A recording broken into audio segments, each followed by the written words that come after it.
wa bihi nasta'inu wa ala umuri dunya waddin wa ala alihi washabi ajmain. Amma ba'd, yang saya hormati Bapak Ibu, keluarga pasien yang ada di sini, yang saya hormati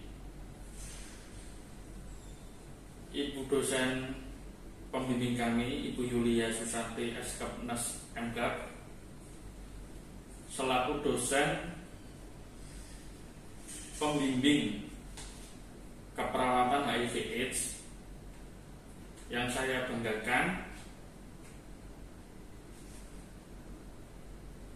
teman-teman kelompok 2 keperawatan lintas jalur Setikes Kendari. Tujuan kami kemari yaitu ingin melaksanakan penkes tentang perawatan paliatif pada pasien ODA. Untuk acaranya, yang pertama yaitu pembukaan, yang kedua adalah pelaksanaan, yang ketiga yaitu penutupan. Sebelumnya saya akan memperkenalkan diri dari kelompok 2. Saya sendiri yaitu Fatis Hakim. Kemudian yang kedua Bapak Irwan Hardiono nanti akan memberikan materi, membacakan materi. Untuk yang ketiga Ibu Rohmatul Umayyah ini nanti yang akan memberikan contoh bagaimana sih cara memandikan pasien dengan ODA itu. Kemudian yang keempat Bapak Yuda Setiawan sebagai peserta. Untuk kontrak waktunya nanti kita selama 30 menit kurang lebih. Nanti pembukaan tadi sudah, kemudian nanti ada pelaksanaan. Nanti setelah pembacaan materi oleh Bapak Irwan, nanti dilanjutkan adalah role play atau role model oleh Ibu Rohmatul Umayyah. Gimana sih cara memandikan pasien dengan ODA yang benar. Kemudian yang sesi terakhir itu penutup, nanti ada sesi tanya jawab ya. Jadi nanti Bapak Ibu bisa menanyakan apa sih yang kurang paham. Untuk selanjutnya, tanpa memperpanjang waktu, langsung saja untuk ke sesi selanjutnya ya, yaitu pemaparan materi yang akan dilaksanakan atau dibaca oleh Bapak Irwan Hardiono. Kepada Bapak Irwan Hardiono untuk dipersilahkan, monggo. Assalamualaikum warahmatullahi wabarakatuh. Perkenalkan, saya Irwan Hardiono, saya dari kelompok 2. Saya akan mempresentasikan bagaimana cara perawatan paliatif pada ODA. Ya, oke, langsung saja, ini materinya. Yang pertama adalah HIV. Itu adalah rotavirus yang menyerang sistem kekebalan tubuh manusia.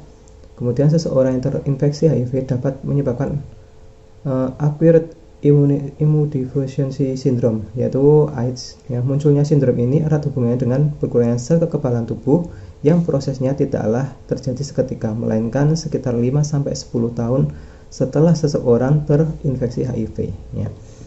Itu adalah pengertiannya Bapak Ibu ya.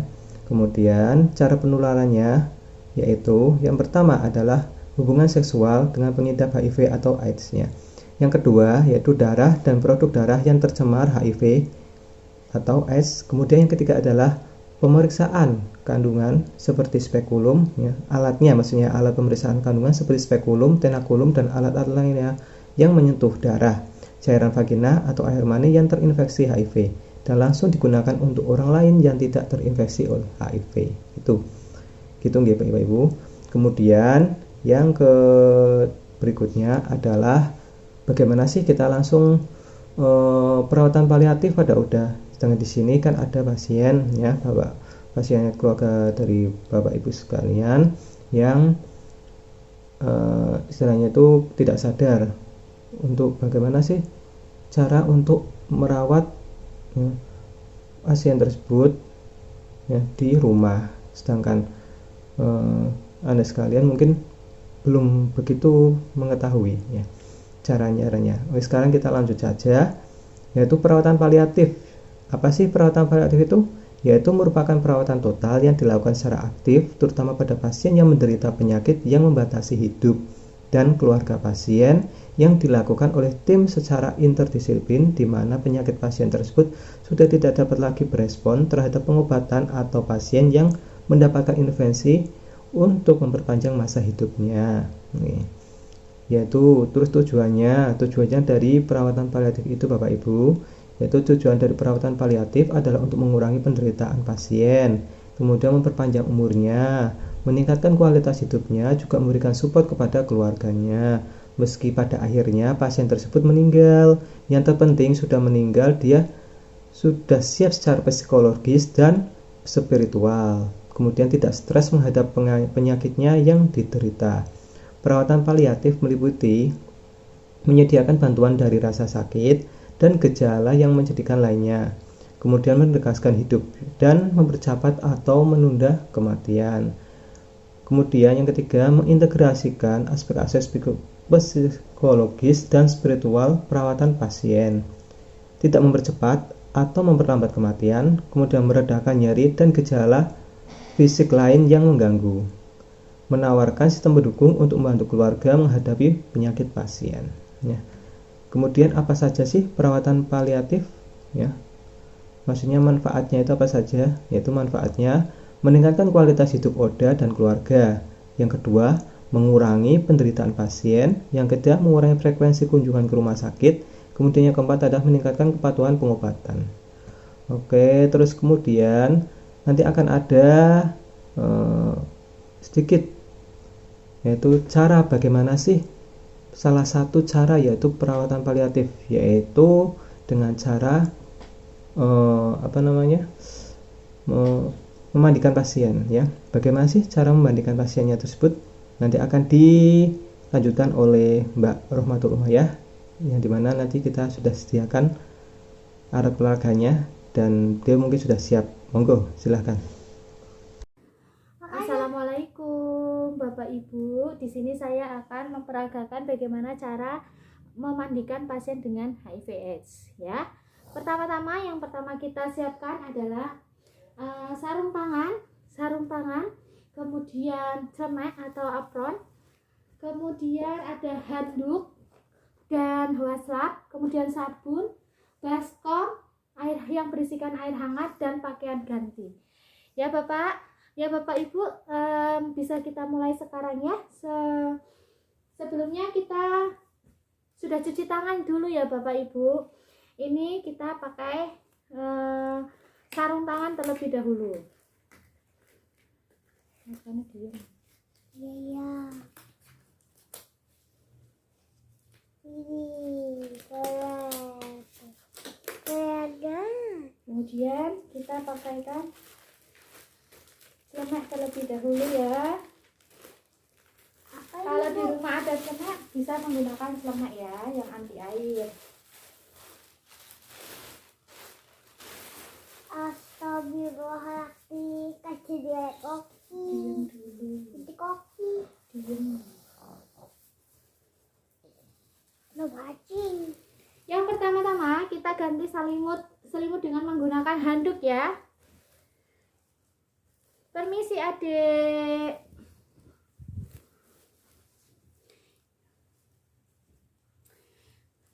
Adik, ini nanti kita kita mandi dulu ya, biar bersih. Kemudian kita siapkan air hangat yang kemudian dikasih dengan sabun. Untuk pertama kali yang kita basuh adalah bagian wajah ya. Bagian wajah, jangan lupa bagian mata, hidung, telinga, itu jangan lupa dibersihkan. Kemudian setelah itu dikeringkan dengan menggunakan handuk. Kemudian yang kedua, lengan tangan sampai ke bagian ketiak. Pada sisi yang satunya. Setelah itu kita keringkan lagi dengan menggunakan handuk. Sebentar. Kemudian bagian perut dan dada. Capek. Capek bu. Diam, asalnya diam.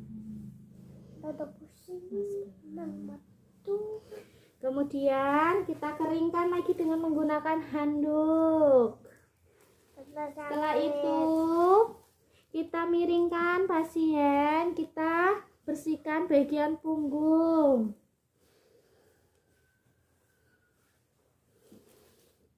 Kemudian kita keringkan lagi dengan menggunakan handuk. Setelah itu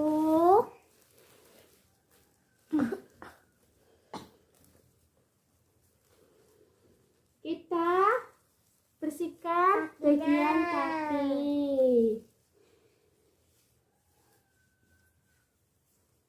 Jangan lupa kedua sisi kakinya juga ya. Kemudian kita keringkan lagi. Setelah itu bagian genitalia ya Bapak Ibu. Ya. Setelah itu kita bersihkan. Kita rapikan pasiennya terlebih dahulu. Sebentar ya adik.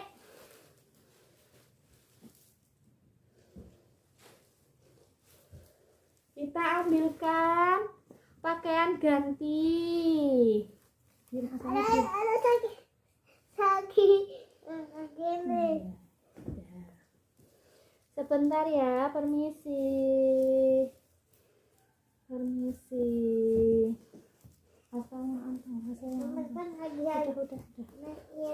Ya, setelah itu kita ganti dengan selimut lagi.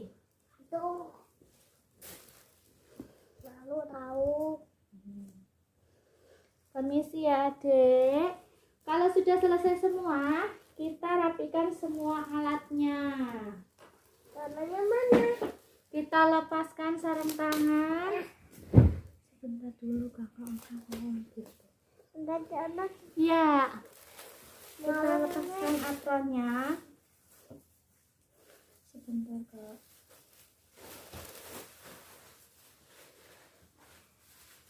Tangannya malu mani.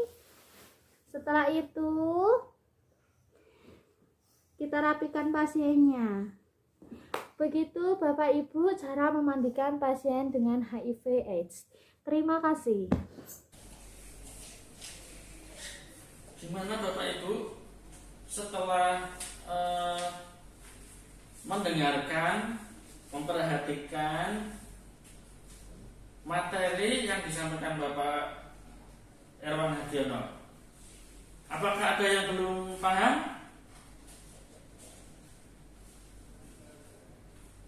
Apakah ada pertanyaan? Monggo, kalau ada pertanyaan, monggo.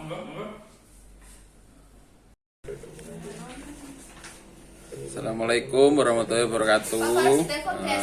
Di sini saya akan bertanya ya pada Bu Rohmatul Umayyah. Cukup satu pertanyaan saja, Bu.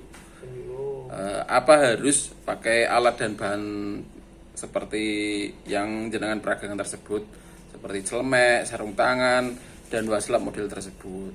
Kalau seperti itu dilakukan di rumah, apakah kos tidak terlalu banyak atau biayanya itu tidak membengkak ya? Sedangkan memandikan tersebut kan tidak 1-2 hari, tapi kemungkinan untuk berkelanjutan. Cukup seperti itu saja ya, Bu Rohmatul Umayyah. Mohon jawabannya. Terima kasih. Assalamualaikum warahmatullahi wabarakatuh. Oh iya, terima kasih atas pertanyaannya. Untuk jawabannya nanti bisa dijawab oleh teman kami ya, monggo Siapa yang mau menjawab? Ya, monggo. Ya, Assalamualaikum warahmatullahi wabarakatuh. Terima kasih untuk Bapak atas pertanyaannya. Di sini saya akan menjawab pertanyaan dari Bapak. Oke. Menurut saya dalam pemakaian APD itu sangat penting ya Pak, karena HIV/AIDS itu adalah penyakit menular. Jadi lebih baik kita sebelum mengamankan pasien, kita juga mengamankan diri kita sendiri.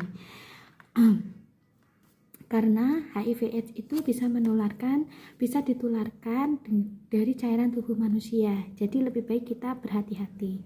Dan dalam memandikan pasien itu kalau bisa itu pakai APD. Karena minimal sarung tangan ya Bapak, karena bisa melindungi kita dan untuk meminimalkan penularan. Kemudian untuk waslap bisa digunakan berulang kali ya Pak. Setelah digunakan untuk memandikan bisa dicuci kembali dan dikeringkan. Nanti setelah itu bisa digunakan kembali. Kemudian untuk apron itu bisa diganti dengan celemek di rumah. Celemek itu yang anti air itu kan bisa digunakan. Jadi bisa digunakan berulang kali, tidak satu kali pakai saja Bapak. Begitu Bapak jawaban dari saya. Terima kasih. Assalamualaikum warahmatullahi wabarakatuh. Waalaikumsalam warahmatullahi wabarakatuh. Terima kasih Bu Rohmatul Umaiyah. Namun saya tambah sedikit ya. Untuk pemakaian APD itu wajib ya, karena pasien yang kita rawat ini nantinya adalah dengan kita menghadapi pasien dengan penyakit menular. Untuk pemakaian waslap itu bisa digunakan berulang kali, tapi syaratnya yaitu waslap tersebut hanya digunakan untuk satu pasien itu saja. Namun ada sebenarnya penyamaan, yaitu memakai waslap yang disposable. Jadi itu produk instan. Waslap tersebut bisa digunakan tanpa harus memakai air, jadi langsung dibuka langsung bisa digunakan. Pilihannya yaitu menurunkan resiko penularan. Begitu tambahan dari saya gitu. Untuk yang lain-lain saya kira udah cukup bagus ya. Udah benar. Tadi udah benar, tapi saya mau menambahkan sedikit. Dan kita saat ini sudah masuk ke sesi selanjutnya, yaitu evaluasi gitu. Untuk evaluasi kita gantian akan menanyakan kepada keluarga pasien tentang materi yang kita sampaikan tadi, dan nanti Bapak Ibu bisa menjawab gitu. Mohon dibantu dijawab. Pertanyaan pertama yaitu tujuan perawatan paliatif itu apa gitu? Dan yang kedua, manfaat dari perawatan paliatif itu sendiri apa saja? Monggo saged dijawab oleh Bapak Yuda gitu. Ya, Assalamualaikum warahmatullahi wabarakatuh. Perawatan pasien paliatif ODH. Apa itu? Perawatan total yang dilakukan secara aktif, terutama pada pasien yang menderita penyakit yang membatasi hidup, di mana penyakit pasien tersebut sudah tidak dapat lagi berespon terhadap penanganan. Ini di dunia medis itu bernama itu terminal illness, penyakit-penyakit yang sudah di tingkat parah ya. Apa itu manfaatnya? Manfaatnya itu yang pertama, meningkatkan kualitas hidup ODHA dan keluarga, mengurangi penderitaan pasien, mengurangi frekuensi kunjungan ke rumah sakit, meningkatkan kepatuhan obat. Yang terakhir, tujuannya apa itu? Tujuan perawatan paliatif. Nah, yang pertama itu menyediakan bantuan dari rasa sakit dan gejala yang menyedihkan, menegaskan hidup dan mempercepat atau menunda kematian, mengintegrasikan aspek psikologis dan spiritual perawatan pasien. Ada yang keempat, tidak mempercepat atau memperlambat kematian. Yang kelima, meredakan dan mengerjakan nyeri dan fisik yang lain yang mengganggu. Yang terakhir, menawarkan sistem pendukung untuk membantu keluarga menghadapi penyakit pasien. Assalamualaikum warahmatullahi wabarakatuh. Ya, bagus, tepat sekali jawabannya.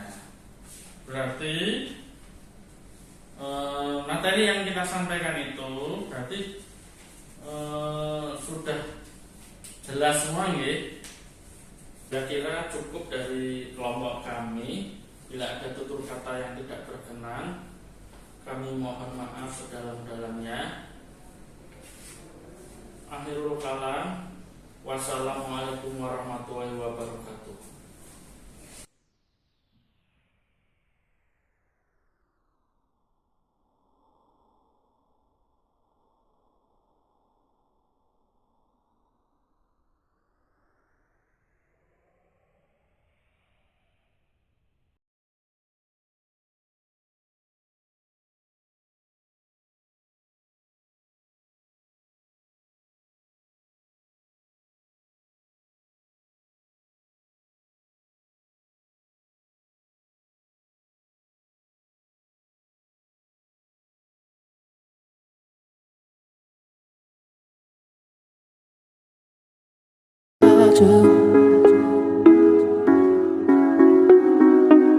I do.